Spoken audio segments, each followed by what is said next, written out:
Hey guys, and welcome to today's video. Today's video is going to be about why businesses start, succeed and or fail. And this is topic 2 of the OCR Business Studies curriculum. Okay, let's get into it. Why a business start? There are a range of reasons why a business may decide to start or why someone might decide to start a business. These are just a few I came up with, but there are loads of ideas, loads of reasons why a business might start. A business might choose to start to develop an idea because there's a gap in the market. For example, someone wants to sell marmalade because they see there's not a lot of marmalade companies, so there's less competitors, so they have a more higher chance of becoming a successful business. They want to run their own business and be their own boss, and obviously you keep all the profits unless you decide to go into like a bigger group such as a stakeholder or a shareholder, or you want to expand your business. But yeah, these are just like a few ideas why a business might start. Activities a business can become involved in. Well, there are 4 activities, which are primary, secondary, tertiary, and quaternary. But these are just the 3 main ones. And yeah, the primary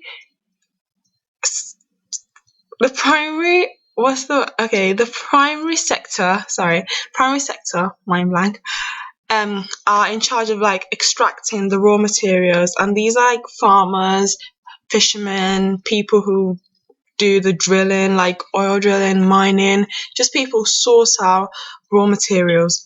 And then you got a secondary, which are the manufacturers and the constructions. And what they do is they turn the raw materials from the primary sectors and they make them into products. And then the tertiary are the people who sell them, such as banks and leisure and retail, such as New Look and Sainsbury's and all those shops, and transport and education. Okay, I'm going to give you guys an example. Let's talk about milk. The milk you drink to have your cereal, your cup of tea, coffee and all that. Okay, so the primary sector would be the farmers who, milk out the cow, and then they'll give it to the secondary sector who turn the milk into something drinkable, and then they package it up, and then they give it to the tertiary sector, who are the people who sell them, and then we, who are the consumers who are going to consume it, are to go to the shop and buy the milk, and that's how we have our cereal with milk. Okay. The changes that could impact the activities, therefore, these sort of changes, which are interest rate of inflation, amount of goods being imported from abroad, and competitors can decide can impact whether a business fails, succeed, or stay in the business. So you know what I mean. But anyway, when it comes to interest rates are when a business takes up loan to start the business. However, if interest rate goes up, it means they may not be able to pay back the debt, and therefore they're in debt, so their business crashes and fails because they can't pay back certain amounts they need to.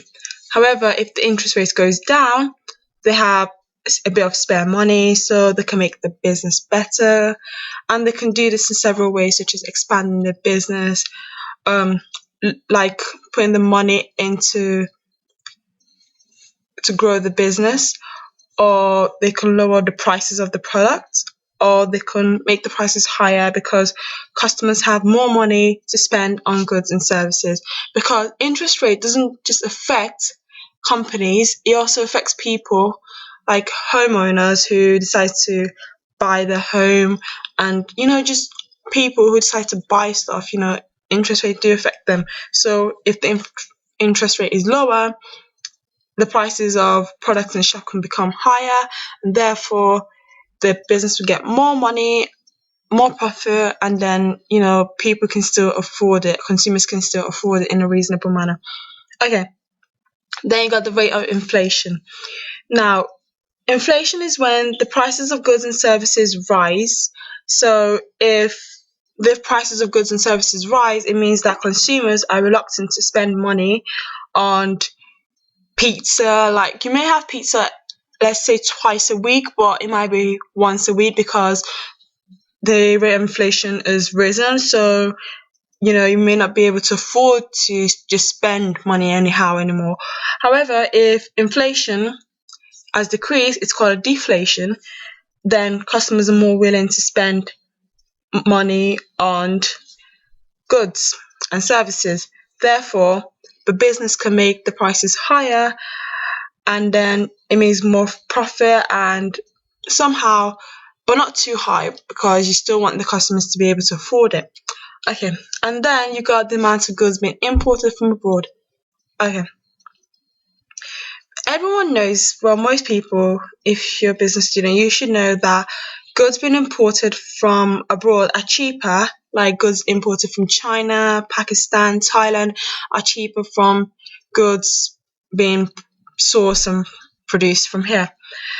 They're kind of expensive to make here because we don't have a lot of raw materials, unlike other countries who like are a really high source of raw materials. We have higher demands for them, but we can't fill in those demands, so we have to call in from abroad. Yeah. I'm going to give you an example. So if you like to order something from online, so let's say you're going to order a t-shirt, actually a sweater, a jumper from China, well, from Amazon, then you've got the same jumper, they sell it in China and they sell it in the UK. In the UK, the jumper costs £31. That's excluding shipping. But in China, the jumper costs £16, including shipping. You have to pay £4 shipping for the jumper in the UK. But the jumper comes in 3 days in the UK, but it takes about a month to 2 months to come from China. Now, this can affect a business because they may feel like they're getting ripped off in the UK, but it's quicker, so consumers can access the product quicker, and obviously they can keep their consumers. But it feels like. But if they order from China, they're saving a lot of money. But by the time the orders came in, it may be out of style, fashion, and a lot of people may not want to buy it, and they may have lost customers during that time. So they've been a waste of money either way. So that's another thing that can affect a business. And then the last thing is competitors. Like, the last thing is competitors. If a new competitor enters the business, customers would be lost. Basically, the business would lose the customers to the competitors.